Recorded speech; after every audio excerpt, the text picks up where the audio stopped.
This iHeartRadio station is brought to you by Vitamin Water. Okay, you can do this. I know. Carvana makes it so convenient to sell your car. It's just hard to let go.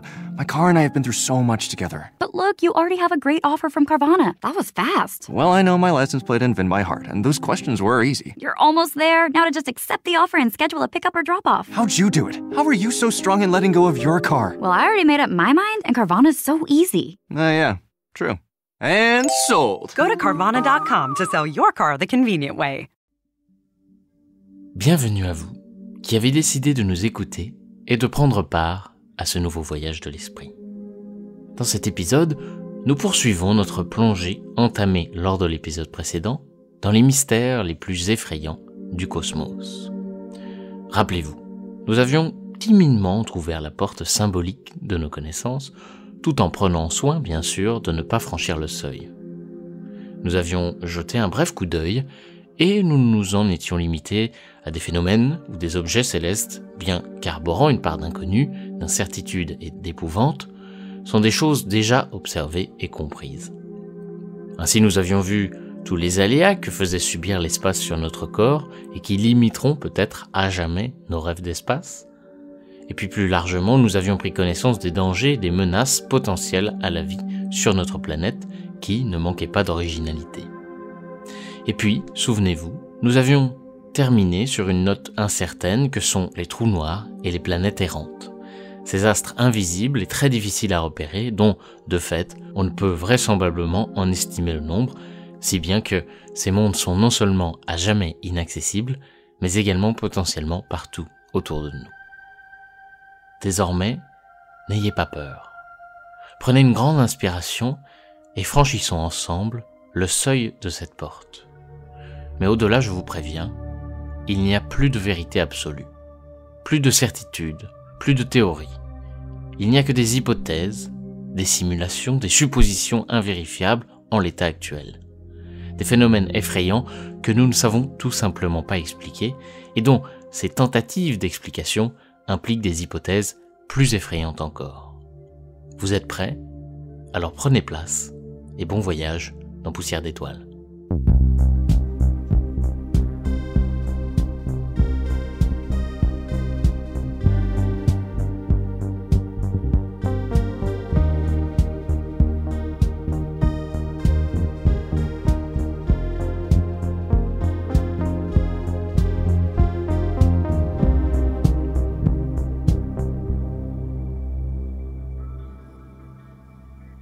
Bien que les phénomènes et objets célestes évoqués jusque-là vous paraissent bien loin de la Terre, à l'échelle de l'univers, il n'en est rien. Ces supernovas, trous noirs et autres astres errants se situent dans notre propre galaxie, tout au mieux dans la galaxie voisine. Mais cette notion de limite, des structures de notre univers n'ont pas toujours été celles que l'on connaît et n'ont d'ailleurs fait que croître au cours du temps. Pendant des milliers d'années, l'univers s'arrêtait là où nos yeux nus ne pouvaient plus voir. Le ciel nocturne constituait notre seule représentation de l'univers, à savoir une sphère autour de la Terre de 3 à 4 000 années-lumière tout au plus. Mais depuis que Galilée a eu l'idée de pointer ses lentilles de verre vers le ciel, l'homme n'a cessé de vouloir explorer toujours plus loin, toujours plus grand, pour observer les structures sous-jacentes qui s'y cachent. Ainsi, nous avons progressivement étendu notre champ de vision et donc notre champ de connaissance.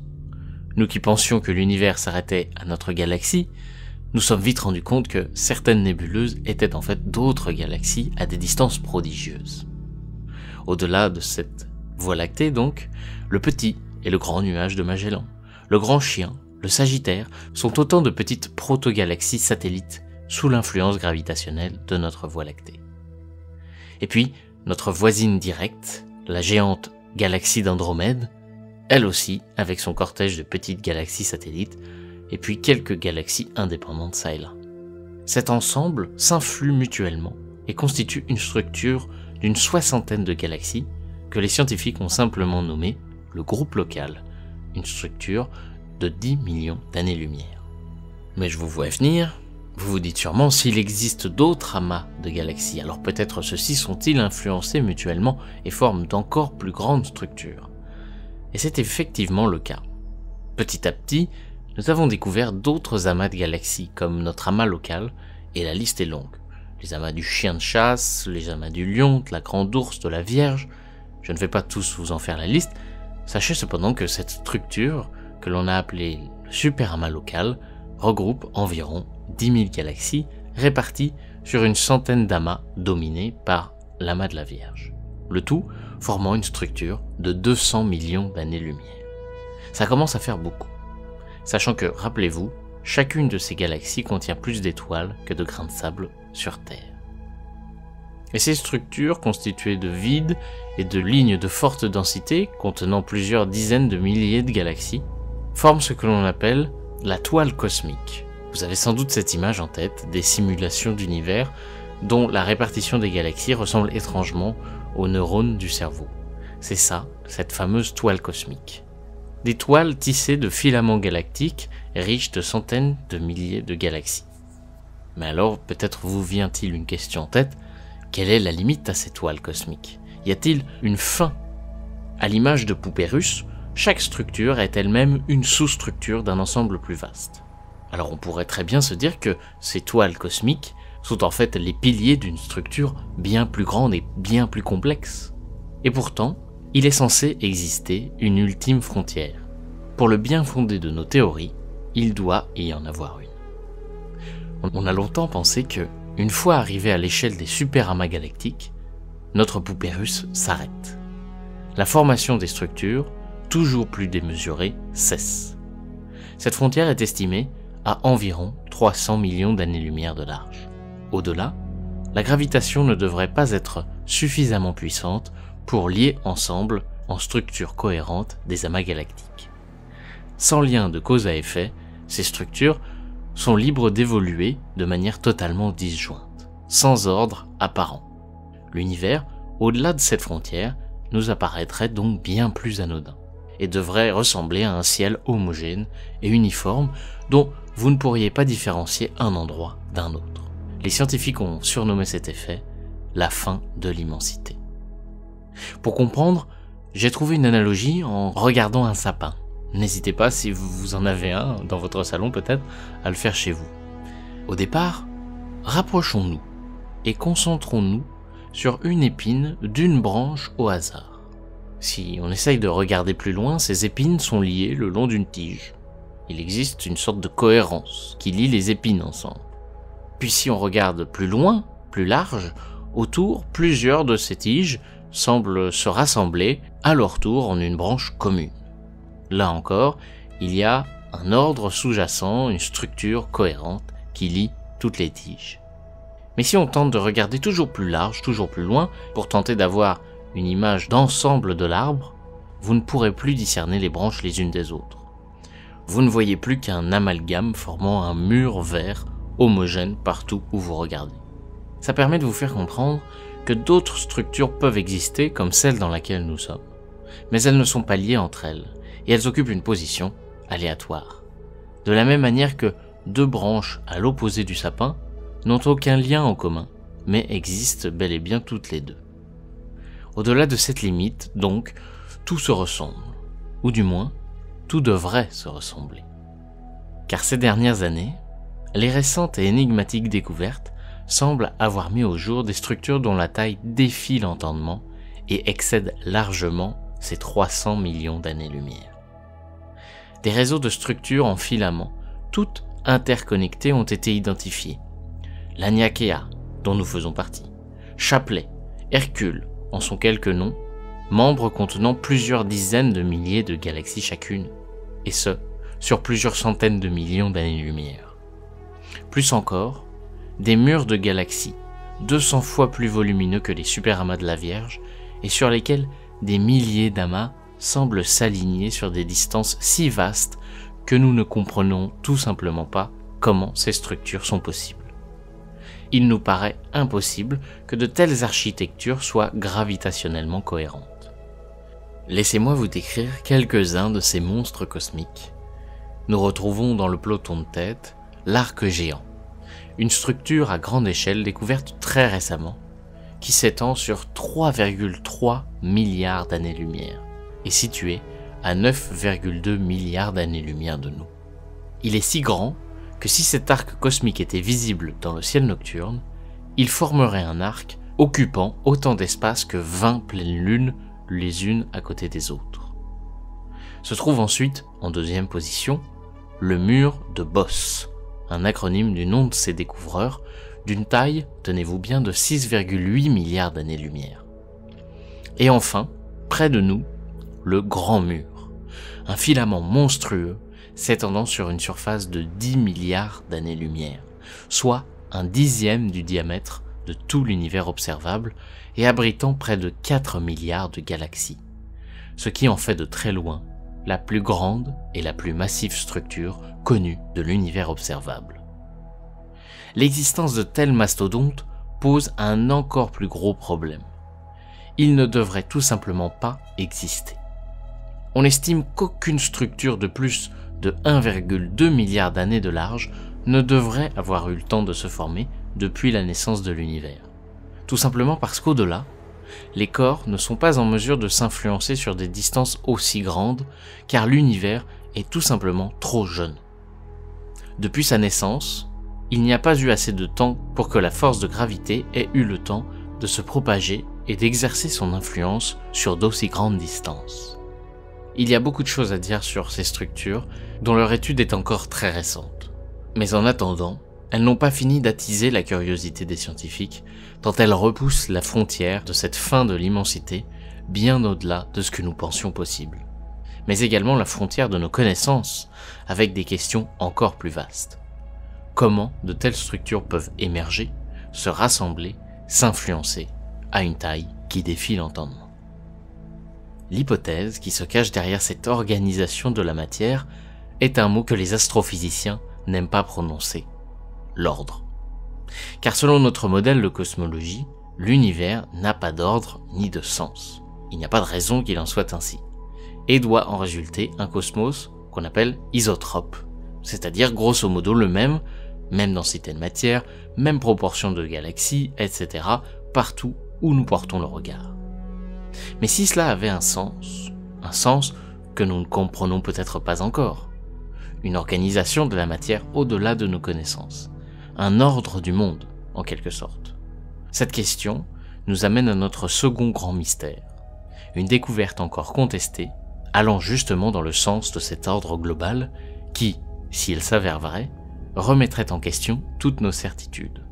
J'ai nommé l'axe du mal.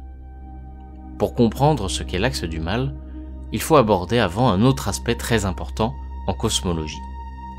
Cet axe du mal a quelque chose à voir avec le fond diffus cosmologique.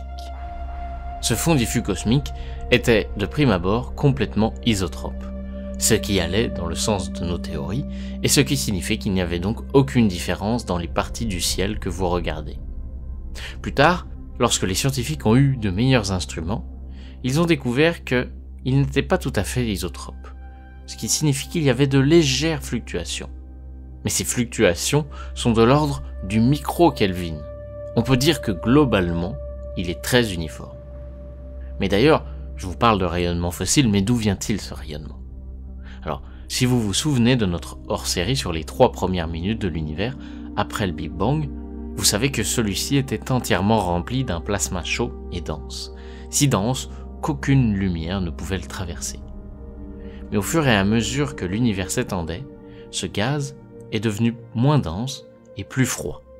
Les photons n'étaient plus systématiquement absorbés par les électrons, et soudainement, tout ce qui était opaque peut à présent laisser passer la lumière. Pour vous représenter cette chose extraordinaire, disons que vous êtes un astronaute cosmique magique qui existait à l'époque où il y avait ce plasma dense et chaud. Lors de cette libération des photons, ce n'est pas comme si tout d'un coup tout devenait transparent. Et non, car la lumière prend un certain temps pour venir jusqu'à vos globes oculaires. Donc, ce à quoi cela ressemblerait plutôt, c'est une sphère de transparence grandissante avec du plasma dense et chaud à l'extérieur, et cette sphère s'éloignant de vous à la vitesse de la lumière. Et ce, jusqu'à nos jours, après 14 milliards d'années. Comme l'univers continue de s'étendre, la limite de cette sphère de transparence se trouve en fait à 45 milliards d'années-lumière de nous. Ce qui signifie que, aussi loin que nous pouvons porter notre regard, nous serons toujours limités par cette sphère, cette coquille de transparence. C'est notre univers observable. Mais revenons à notre rayonnement fossile. Pourquoi c'est une radiation dans les micro-ondes? Pourtant j'ai dit au début que c'était un plasma dense et chaud. Eh bien oui, c'est un plasma dense et chaud, mais comme l'univers s'est tellement étendu, l'espace a étiré ce rayonnement tellement qu'au lieu d'être dans la gamme des très hautes fréquences, elles sont maintenant dans la gamme des très basses fréquences. Un peu comme si vous tiriez sur un élastique, tellement qu'il finit par se détendre. Le résultat est que, où que nous regardions, nous voyons la coquille de rayonnement micro-ondes autour de nous. Pour étudier ce fond diffus cosmologique, les scientifiques vont décomposer l'image. À la manière dont, si vous vous souvenez de vos cours de physique, vous avez appris qu'un son complexe peut être décomposé en une multitude de sons purs. Et bien de la même façon, on décompose ce fond diffus cosmologique en différentes échelles. Le dipôle, par exemple, est essentiellement le ciel en 2 parties. Le quadripôle est le ciel qui va être simplifié en 4 parties, l'octopôle en 8, et ainsi de suite, jusqu'à plusieurs milliers. Le signal total du fond diffus cosmologique est la somme de toutes les composantes à différentes échelles dans l'univers. Que ce soit le dipôle, quadripôle, l'octopôle et autres multiples, sont tous censés avoir une orientation aléatoire, ce qui irait dans le sens d'un cosmos isotrope, sans ordre global. Et c'est le cas pour la plupart d'entre elles. Mais là demeure le mystère, le quadrupôle, l'octopôle et le dipôle sont alignés l'un sur l'autre, le long d'un axe, c'est ce fameux axe du mal. La chance d'un tel alignement est infime, moins de 1%. Mais ce n'est pas tout. L'axe divise le ciel en 2, la moitié supérieure étant un peu plus chaude que la partie inférieure de quelques microkelvins. Et le plus étrange est sans doute que l'axe du quadrupôle et de l'octopôle sont eux aussi alignés sur le plan de l'écliptique de notre système solaire, c'est-à-dire avec l'axe de rotation des planètes de notre système solaire autour du Soleil. Il semble non seulement que notre univers ait une direction particulière, ce qui contredit le principe de cosmologie, mais en plus de ça, cela signifie que notre système solaire a une position particulière, ce qui est à l'encontre du principe copernicien qui stipule qu'il n'y a rien de spécial à propos de notre place dans l'univers. Il y a aussi des idées moins extrêmes face à ce problème. Il pourrait s'agir d'erreurs de mesure, mais 2 télescopes spatiaux ont successivement révélé la même anomalie. Il nous reste donc 3 solutions possibles. La première est que nous devons revoir le modèle cosmologique. La seconde, pire encore, est que nous occupions bien une place spéciale dans l'univers. Enfin, la troisième, et celle qui est souhaitée par la majorité des scientifiques, est qu'il s'agisse d'une erreur d'interprétation. Les amas de matière dans l'univers peuvent déformer ce fond diffus cosmologique, tout comme notre galaxie, de par sa luminosité, aveugle les télescopes. L'image que l'on obtient est en fait une reconstitution selon des modèles et des algorithmes, ce qui pourrait amener à des erreurs. Quoi qu'il en soit, l'axe du mal reste pour l'instant sans réponse. Est-ce un problème d'analyse de mesure? Est-ce le fruit d'une force émergente supérieure? Est-ce à cause d'un monstre gravitationnel au-delà de notre univers visible qui influencerait la répartition de toute la matière? De toutes ces questions, il n'est pas à exclure que, n'ayant accès qu'à une petite partie seulement du cosmos, notre univers visible, certaines énigmes resteront à jamais sans réponse. Mais rassurez-vous, cette portion d'univers observable située dans notre sphère de lumière est largement suffisante. Elle constitue un bac à sable de 90 milliards d'années-lumière de diamètre, soit quasi infini, où les galaxies seraient autant de grains de sable, chacune d'entre elles elle-même constituée de centaines de milliards de galaxies. Ce n'est que lorsque énoncés à haute voix que nous prenons réellement la mesure de ces chiffres vertigineux. Rien que dans notre galaxie, l'univers compte 10 millions de soleils semblables aux nôtres. 1 sur 1 million a des planètes autour de lui. Et seule 1 sur 1 million présente la bonne combinaison chimique de température, d'eau, de cycles de jour et de nuit pour permettre la vie planétaire telle que nous la connaissons. Et bien qu'infime, ce calcul aboutit au chiffre estimé de 100 millions de mondes où la vie pourrait se forger par l'évolution. Et si parmi ces millions de mondes, quelques-uns avaient atteint un niveau de civilisation similaire au nôtre, pourraient-ils coloniser une galaxie ? C'est cette question auquel les chercheurs ont tenté de répondre en simulant l'expérience informatiquement. Il y a quelques présupposés à cette simulation.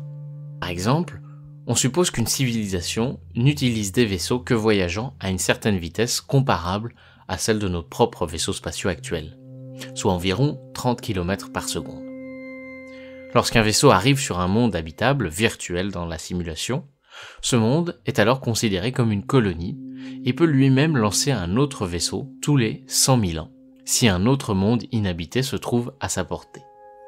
Les résultats sont spectaculaires, même en fixant des limites très prudentes, comme la distance que peuvent parcourir les vaisseaux, seulement 10 années-lumière maximum, et la durée maximale du voyage ne devant pas excéder 300 000 ans.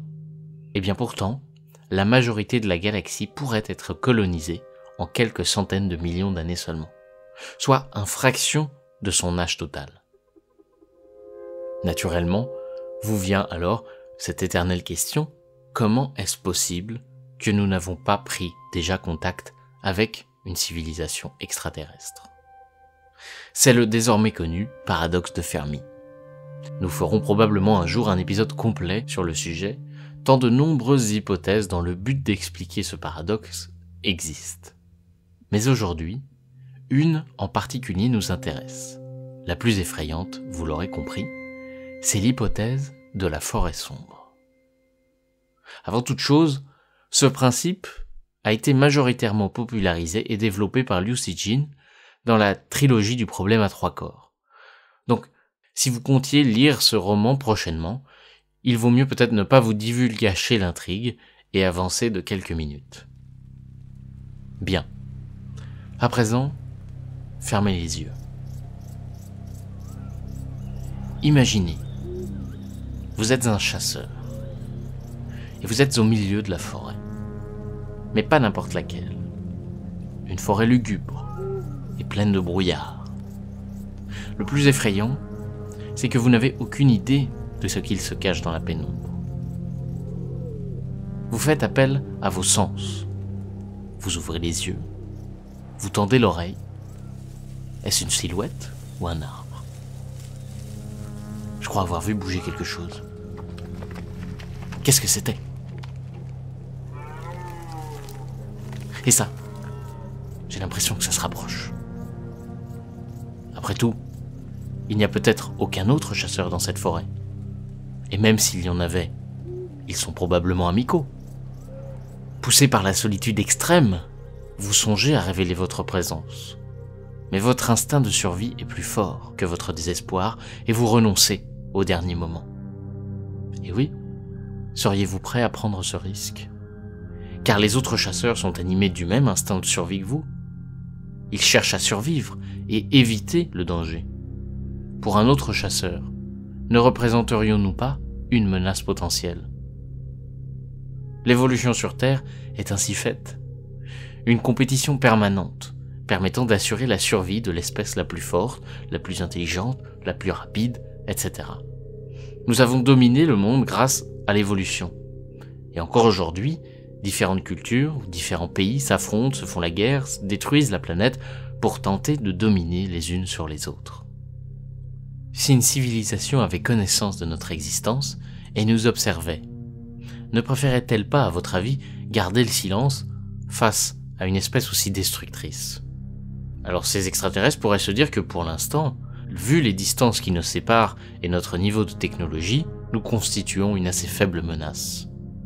Mais dans ce jeu de la vie, nous ne parlons pas en années, mais bien en centaines d'années. Et vu la rapidité à laquelle nos technologies progressent, il n'est pas exclu que nous puissions, dans quelques siècles, constituer une menace concrète pour cette espèce extraterrestre. Autrement dit, pour eux, garder le silence est gage de sagesse. Mais inversement, nous qui envoyons des signaux à tout va dans l'espace depuis 60 ans, pour tenter d'entrer en contact avec une autre espèce, serait-ce de l'inconscience?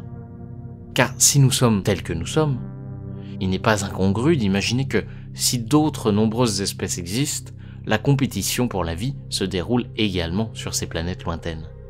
Et alors, nous serions, à notre tour, une proie facile pour un chasseur plus expérimenté et plus avancé que nous technologiquement. Pour l'instant, nous n'envoyons que des ondes radio, qui se dissipent très rapidement dans l'espace, et il est difficile de nous identifier. Mais à l'avenir, peut-être devrions-nous, nous aussi, garder le silence, par précaution. Pire encore, il semble que même avec les meilleures intentions du monde, nous ne pouvons échapper à ce destin. La raison, c'est ce qu'on appelle la chaîne de suspicion. Imaginez. Vous êtes dans cette forêt, et soudain, vous apercevez un chasseur au loin. Surpris l'un et l'autre, il fait un signe timide, amical, et vous lui répondez en faisant un aussi en retour. Mais comment savoir s'il est honnête? Vous êtes loin l'un de l'autre et la distance vous empêche de communiquer. Vous ne pouvez pas savoir quelles sont ses intentions réelles. Mais l'autre chasseur en face de vous s'applique également ce même raisonnement. Le chasseur ne bouge pas, mais vous non plus. Il se dit amical. Mais comment le croire? Pourquoi est-ce qu'il n'a pas fait un pas depuis tout à l'heure? Peut-être attend-il que je baisse la garde? Je ne peux pas prendre le risque, s'il tire en premier, je suis mort. Oui, il va tirer. Il va tirer, je dois l'en empêcher. Vous voyez, le plus tragique est que même avec les meilleures intentions du monde, face à l'incertitude et la peur de la mort, le pacifisme s'efface et l'instinct de survie reprendra le dessus. Peut-être le chasseur était-il réellement amical, mais le risque était trop grand. Mais en tirant, vous lui avez donné raison de se méfier. Vous aussi aviez pourtant fait un geste amical. C'est donc vous le traître, alors que ce n'était même pas votre intention initiale. Aussi, la voûte céleste s'apparente-t-elle possiblement à cette forêt sombre, où l'espace est le brouillard et les arbres seraient autant d'étoiles et de mondes habités. L'hypothèse de la forêt sombre est des plus morbides. La vie est partout où nous porterions le regard. L'espace, qui nous apparaît apaisant et paisible, serait en fait une immense arène cosmique où chaque civilisation rampe, se terre, avance prudemment dans un univers où se faire repérer serait synonyme de mort quasi systématiquement. Une attaque brève et rapide qui ne s'embarrasserait pas de conquêtes ou d'invasions coûteuses et inutiles, mais en une simple frappe puissante capable de détruire la planète habitée ou l'étoile dans son entièreté. À ce jeu du plus rapide, la négociation n'est pas de mise. Il faut frapper le premier et anéantir la menace potentielle. Attaquer le premier est synonyme de victoire. Voilà donc l'une des hypothèses avancées pour répondre au paradoxe de Fermi. Une hypothèse pessimiste, certes, mais qui, en l'état de nos connaissances actuelles, n'est pas moins probable que n'importe quelle autre et qui doit donc être considérée. Une menace de plus à ajouter à notre longue liste. Mais cette menace semble bien futile à côté d'autres dangers susceptibles d'anéantir non pas notre planète, ni même notre galaxie, mais bien l'univers tout entier. Imaginez que vous vous promeniez lors d'une journée ensoleillée en compagnie d'un de vos amis, quand soudain, tout autour de vous, tout devient si lumineux que vous fermez les yeux de douleur. Vous, le monde et tout le reste de l'univers est réduit en cendres. Thanos peut-être? Non, c'est la détente du faux vide. Ce bouton reset cosmique serait en mesure de provoquer l'annihilation de l'univers tel que nous le connaissons. Ce ne serait pas une explosion ou un cataclysme, mais bel et bien une refonte totale des lois, des constantes, des interactions qui régissent les particules et donc la matière, bref, un nouveau Big Bang. Mais alors comment est-ce possible? Tout cela est la cause du boson de Higgs. Mais avant de comprendre, nous devons nous acclimater à certaines notions. Premièrement, les niveaux d'énergie. C'est une idée essentielle en physique qui dit que a un niveau d'énergie. Et plus ce niveau d'énergie est haut, plus il y a d'énergie. Par exemple, un morceau de bois qui a un haut niveau d'énergie. Lorsque celui-ci brûle, son énergie interne se libère sous forme de chaleur. Et les cendres résultantes ont un niveau d'énergie plus bas que le bois dont elle est issue. Le deuxième principe, c'est la stabilité. Chaque chose dans l'univers essaie toujours d'aller vers son état fondamental le plus stable.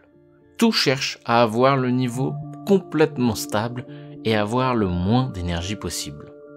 Par analogie, par exemple, lorsque vous avez un objet en hauteur chez vous, sur une étagère, celui-ci a une plus haute énergie, une énergie potentielle. Mais cette position en hauteur est aussi plus instable. Et il suffirait qu'une petite perturbation, un coup par inadvertance dans l'étagère par exemple, le fasse tomber. Et son énergie potentielle serait alors libérée sous forme d'énergie cinétique.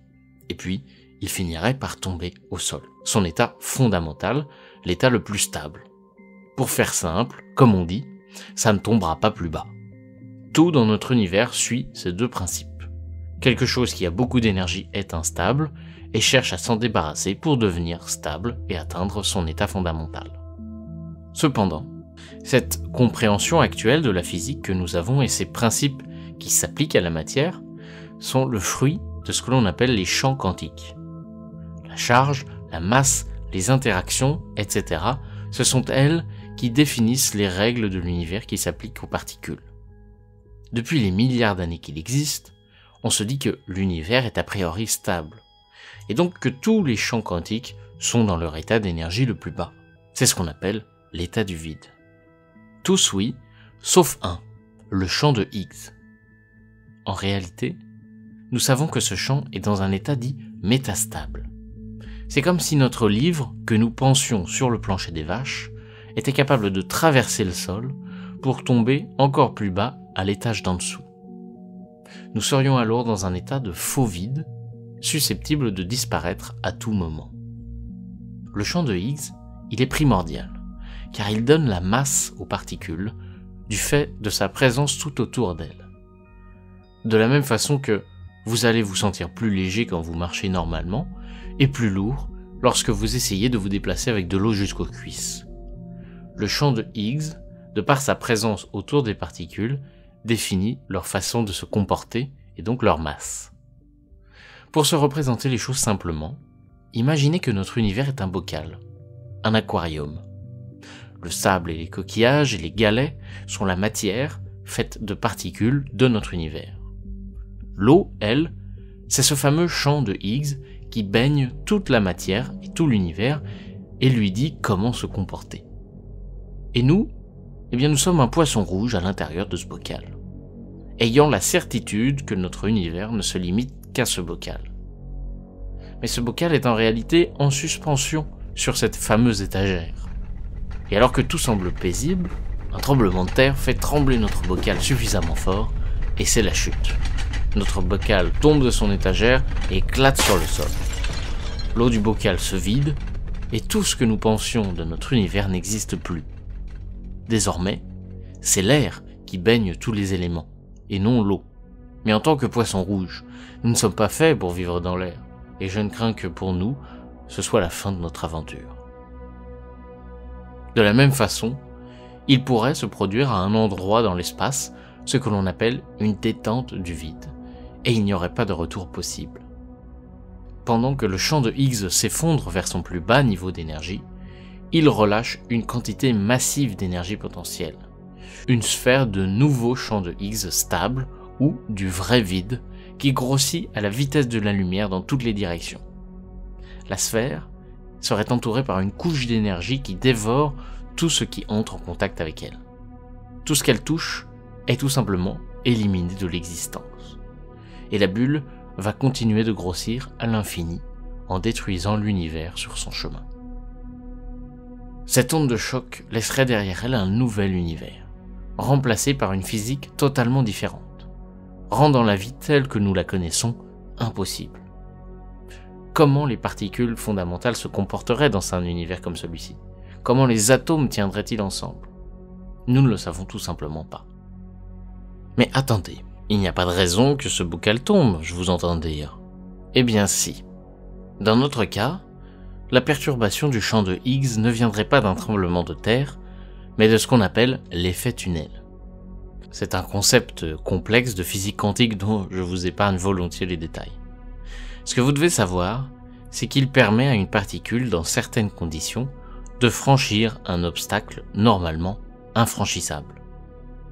À la manière de la musique de vos voisins qui vous agace, si le mur est bien épais, bien isolé, a priori, vous êtes tranquille. Mais si votre mur est fin, alors le son sera capable de le traverser et vous l'entendrez à travers. C'est ça, l'effet tunnel. C'est un effet qui permettrait à notre bocal de traverser l'étagère et de se retrouver dans le vide. Vous l'aurez compris donc, tout réside dans l'épaisseur de cette étagère. Actuellement, on estime à 50-50 les chances pour que la détente du vide métastable se produise un jour. Peut-être demain, peut-être pas avant encore 14 milliards d'années, ou peut-être s'est-il même déjà produit, car même si une de ces sphères de mort ont déjà commencé à s'élargir, l'univers est tellement grand qu'elle ne pourrait nous atteindre que dans des milliards d'années, voire ne jamais être capable de nous atteindre à cause de l'expansion de l'univers.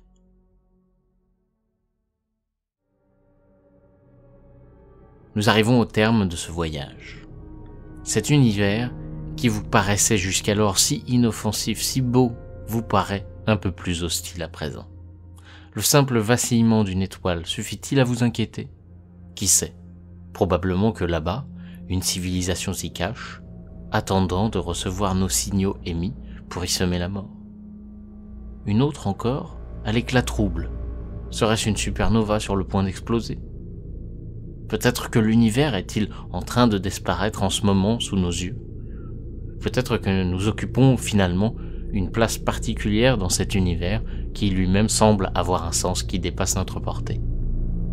Des mystères qui laissent entrevoir les plus sombres desseins de l'univers, des boîtes de Pandore que l'on aurait assurément préféré laisser fermer. Voilà, c'est ainsi que s'achève cette série en 2 parties sur les mystères de l'univers. On espère avec Uli que ce petit aparté vous a plu. On a pris beaucoup de plaisir à la faire. Elle nous a demandé un petit peu de travail et effectivement nous sortons l'épisode vraiment à la toute fin du mois parce que il y avait beaucoup de choses à dire et nous sommes beaucoup limités sur les phénomènes les plus énigmatiques et peut-être que ceux qui n'ont pas été retenus le seront peut-être abordés dans d'autres épisodes au travers d'autres thématiques. Avant de nous quitter, je voulais remercier Livico qui nous dit « Top, merci pour votre travail, bien expliqué et narré, toujours en attente de nouvel épisode. » Ça sent l'addiction. Merci à vous qui avez fait de cette émission l'émission numéro 1 dans la catégorie astronomie. Et la meilleure façon de promouvoir cette émission, c'est évidemment, comme toujours, de laisser un commentaire, une review, une note, de partager l'émission ou d'en parler tout simplement autour de vous. Nous reprendrons au cours des prochains épisodes notre voyage en quête de vie dans l'univers. À bientôt pour un nouvel épisode de Poussière d'étoiles.